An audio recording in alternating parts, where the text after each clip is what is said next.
So they embark on this tour, and Axl is just getting wilder and wilder the more successful he is.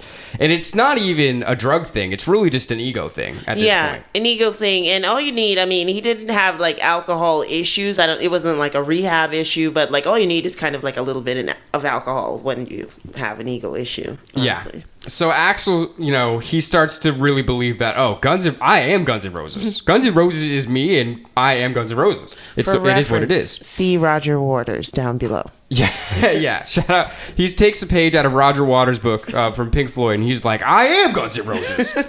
And he starts doing crazy shit. I mean, so the most infamous is this thing that happened outside of what was St. Louis, right? Right. And we were just talking about this before. This is such a legendary thing. It's not cool, really. No. It would have been cool if he kept playing, but he didn't. Yeah. So he was... First of all, his outfit is crazy. I'll put a picture of it right here. But yeah, he's wearing like a cop hat with like a fucking fluffy like fur coat jacket and like super short shorts. White sheen like biker shorts. He was wearing shit during this tour that only he could ever wear. Absolutely. Nobody before or since has ever tried to wear some of this shit that he's worn. Sometimes you're cold and sometimes you want to work out. Yeah. And sometimes you want to stop people from doing things, which segues into what's happening right now. Yes. So, and also, I got to say, the dude that was filming this is also a fucking idiot for being in the front, in the very front, because somebody was filming the concert, right? And this is before, now you go to a concert, everybody's on their phone all the time. You don't even know if they're taking a picture. You don't know if they're filming, whatever. Like, you can't look at somebody on their phone like, hey, get that shit out of here. Like, that would be, you would be doing it all the time. There would be no show ever. Right. And this guy's flashing. I don't think he's like filming only. We're like, right? Isn't this, he's like flashing in his face? Or am I just dreaming this up? I didn't hear about that. Okay. What I heard is like, because back in the day, you had like a camcorder, right? You had to put it on your shoulder. Yeah. Like, it was a big thing. And this guy is like in the front row. Okay. So he's like standing there like, and Axl, this is dude, that reenactment was pristine. It's so fun. This is the best part of this to me, is because like we said before, Axl is a man of many voices. Yeah. And he can go from the highest scream to the lowest low of his normal voice so fast. He was singing this song, Rocket Queen, and it sounded like something this, here I am, a Rocket Queen. Hey, take that. Find that guy and take that. Like, the difference is just so fucking scary. It makes me laugh. Like, I've rewatched that video so many times. It is so funny to me. Here I am. Hey. You know what I mean? It's so crazy. He's like, hey, somebody get that. And then security didn't go to get it. And it's like, he didn't really give him a lot of time, to be honest. No, it was immediate. He's like, all right, I will. He's like, take that. He says like 3 times only. Somebody get that guy and take that. How are we supposed to know what you're talking about? Yeah. He's like, all right, I'll take it, damn it. And he does the most aggressive stage dive. This is how you know that he had been in fights and he had been in and out of jail. Yeah. It wasn't like, he fucking dove at this guy. He did. And if you kind of slow it down, which I never have, but having to think about it, I feel like his arms were kind of like twisting in the air. Like he was preparing. Yeah. He was ready to swing the whole time. And then, he dives in and he tries to get this shit. And then you can even see he's swinging at people while he's in the crowd. Yes. Which is a dangerous place to be because there's a crowd, hundreds, maybe not hundreds, tens of thousands of people there. And there's one of him in the crowd now. Yeah. And the band's playing the whole time, which I also think is great. Yeah. I want to pause for one of our questions at the beginning. Is it possible to have nothing to lose and have everything to lose at the same time? Well, if you're Axl, I think the answer might be yes. Yeah. So he dives on the guy. He eventually gets back on the stage. And he's like, all right, thanks to this lame-ass security, I'm going home. Throws the mic on the ground, walks off. Yeah. And it's really crazy because, it's a shitty situation for the band because they kind of have to follow. Yeah. It's like, what are you going to do? Like, okay, Duff, go sing for Axl. You can't do it. Yeah. You just can't do it. No. So they had to get off too. And they were saying that backstage, they could hear the noise of the crowd go from cheers to like this low, angry rumble. Yeah. And they start just throwing shit at the stage and literally a riot breaks out. A literal riot breaks out. They're like, hey man, he said he's going home, so we're out. Like, it's not a house party, man. Yeah, it's fucked up. And I mean, he literally gets arrested for inciting a riot. Yeah. They said they were driving and you can see like slashes or somebody's like amp on the street, like for miles, like this thing went on. Like, it's crazy. Yeah, they destroyed their equipment. They destroyed the stage. They destroyed this arena, which apparently had just been completed. And it's funny, like, when we were talking about in our Queen podcast. Yeah.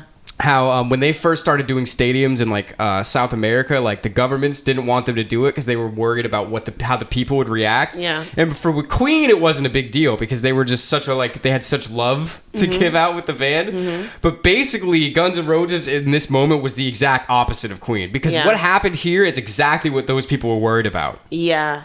And it's so funny because all the stagehands and stuff were kind of worried about this particular incident too. Because like if you watch the video about it, they're like, "Oh yeah, we were prepping for the day, so we had the lights, we were checking everything. Everybody was like, "You're good, everything's good to go." And one person was like, "Yeah, everything's great, everything's good. We just got to wait to see what he's gonna do." Oh God! And so instantly everybody just had. God. That's the worst. That's the worst. Yeah, and that's what he did. Yeah.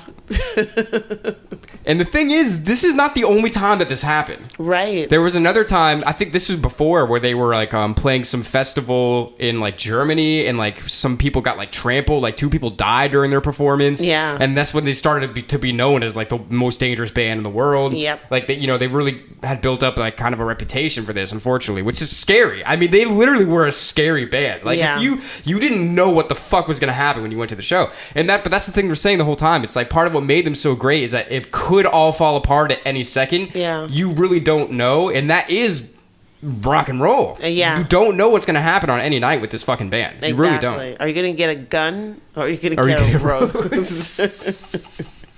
They should have had a reality show where somebody's dating. They should have made Slash do it. Instead of that one that Bret Michaels did? Yeah, exactly. It would be Axl. Yeah. Like, do you get the sweet kind Axl, or do you get the angry alcoholic Axl? That'd have been awesome. I would have watched that. Hell yeah. Yeah, but that never happened, unfortunately. We were robbed of that show. Thanks, MTV or VH1 or whatever. So then after that, they go on tour. They also doing some tours with Metallica, a co-headlining show, which would have been fucking amazing to be at. And this is crazy because I always knew about the incident where James Hetfield got burnt. Oh, another person that we have up here. Hey. James Hetfield got burned by pyrotechnics at one of their show, and he couldn't complete the show because he was like, I mean, he had like 3rd-degree burns on his whole fucking body. Like, that's a pretty good reason to not be able to finish the show. Yeah. Excuses, James. Here we go again with him. God damn it, James. So this is the perfect chance for Guns N' Roses to come save the day. Right. But then Axl gets out there and he's just being a fucking moody Axl. He's like, oh, I can't like hear myself well or whatever. I'm fucking going home. So then they cut the set short too, and then another riot breaks out. Yep. And it's just like, Jesus, this is getting to be a lot. This is going to be too much. It's too much, but the spell that they have over their fans is really intense. Because like the guy he actually beat up in the first riot, the St. Louis riot. Just you know to what clarify, I mean? yeah. They're like in the court case, and Axl is there and stuff, and the guy just says to the news media, "It's like I just really wanted to get a picture of my friend, like somebody I thought that I like really loved and like adored and stuff like that." And he actually goes to Axl and is like, "Would you still sign it?" And Axl like looks up at him and is like, gives him a face like, "Are you kidding me, man?" Well, what else would you expect from him? I mean, what do you think he's going to be like? Oh, well, why'd you say it like that? Exactly. But this is the beauty. This is the Guns N' Roses of it all. Yeah. So, like, Axl looks up at him, and he's like, kind of with the face, "Are you kidding me?" And then he pauses. The guy's name is Bill, too.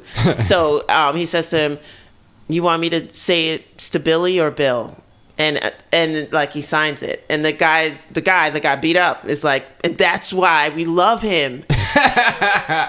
I mean, that is a really good, sometimes you get the guns, sometimes you get the rose. Exactly. Sometimes you get both. Yeah. He got both. Yeah, he definitely did. He's a legend, too. He's a legend.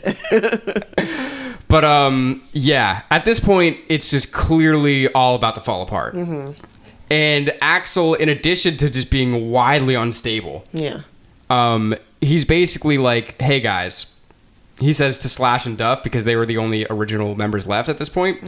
So I am Guns N' Roses, if you didn't know. And what I need for you two to do, even though we know we've been through all the shit together and we were fucking homeless in LA and we've gone to these peaks, together, I need you to sign over the rights to the name Guns N' Roses because I'm Guns N' Roses. Yeah. And I'll be damned if any of you motherfuckers try to be Guns N' Roses without me. And again, it's just kind of like, how much shit are you willing to put up with from AXL to be part of this huge thing? They did it. They did. They put up with so much, and we, the people, put up with so much too. I just want to say, just reading their history is at this point, it starts to get kind of draining. They start to join different bands, and the music is still, with the exception of AXL, the music that they're making, Velvet Revolver, and all these things that they do, it's good music, but it's draining. You know what I mean? It's just oh, here we go.